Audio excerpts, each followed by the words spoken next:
आज की कहानी अफ्रीका के मुल्क नाइजीरिया से आई है और ये कहानी है एक चालाक कछुए की जो कि एक परिंदों की दावत पर गया।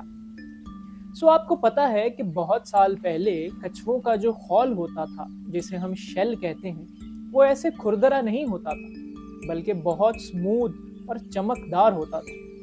लेकिन आज की कहानी के बाद आपको पता लगेगा कि कैसे उसका खौल ऐसे खुरदरा बन गया। एक दिन कछुआ अपने घर के बाहर आराम कर रहा था कि उसे खबर मिली कि परिंदों के बादशाह ने दूर ऊंचे पहाड़ पर अपने महल के अंदर परिंदों के लिए दावत का एहतमाम किया है। कछुआ चालाक तो था ही, साथ साथ लालची भी था।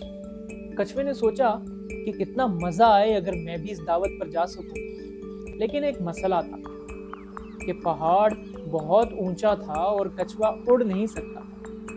कछुए ने एक तरकीब निकाली। वो जंगल के परिंदों के पास गया और उसने उनकी बड़ी खुशामद करना शुरू कर दी। परिंदे उसकी बातों में आ गए और कछुए ने उनको कहा कि दोस्तों, कितना मजा आए अगर मैं भी तुम्हारे साथ दावत पर जाऊं। परिंदों ने कहा हाँ हाँ बिल्कुल, तुम जरूर चलो। कछुए ने कहा लेकिन मसला ये है कि मैं इतना ऊंचा जा नहीं सकता। अगर तुम सब मुझे अपना एक एक पर दे दो तो शायद मैं भी वहां पहुंच जाऊं। परिंदों ने कहा हाँ बिल्कुल। सब परिंदों ने अपना एक एक पर कछुए को दिया और ऐसे कछुए ने अपने पर बना लिए और वो उड़ता उड़ता उड़ता उड़ता ऊपर पहाड़ पर महल के बाहर पहुंच गया। महल के बाहर कछुए को एक और चालाकी सूझी। उसने सब परिंदों को कहा कि क्यों ना आज इतने बड़े अहम मौके के ऊपर हम सब अपने नए नए नाम रखें, क्योंकि अच्छा नहीं लगता इतनी बड़ी दावत है और हम वही पुराने घिसे पिटे नाम इस्तेमाल करें। परिंदों ने कहा ठीक है। कछुए ने कहा कि मैं अपना नाम जो चुनूंगा वो है तुम सब। परिंदों ने कहा ये तो बड़ा अजीब सा नाम है। कछुए ने कहा नहीं नहीं, मुझे नाम बहुत पसंद है और मेरा नाम होगा तुम सब।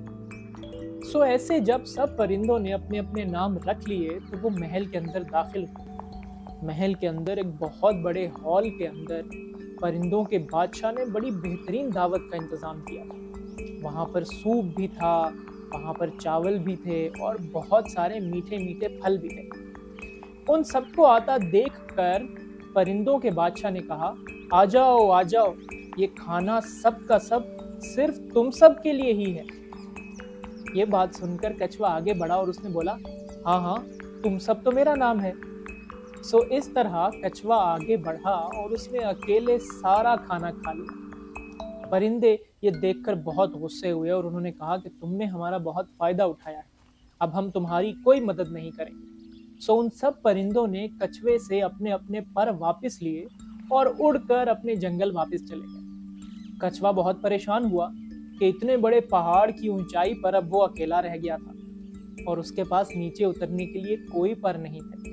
कछुआ बहुत परेशान हुआ लेकिन उसके पास अब कोई रास्ता नहीं बचा था। उसने पहाड़ से नीचे जमीन की तरफ छलांग लगा दी। पहाड़ पर टकरें खाता, पत्थरों से टकराता, बिला आखिर कछुआ नीचे तो पहुंच गया लेकिन उसका खौल टूट चुका था और इंतहाई खुरदरा हो गया था। उस दिन के बाद से कछुए ने तौबा कर ली कि वो कभी इतनी चालाकी नहीं करेगा। आज आपको दो बातें पता लगी।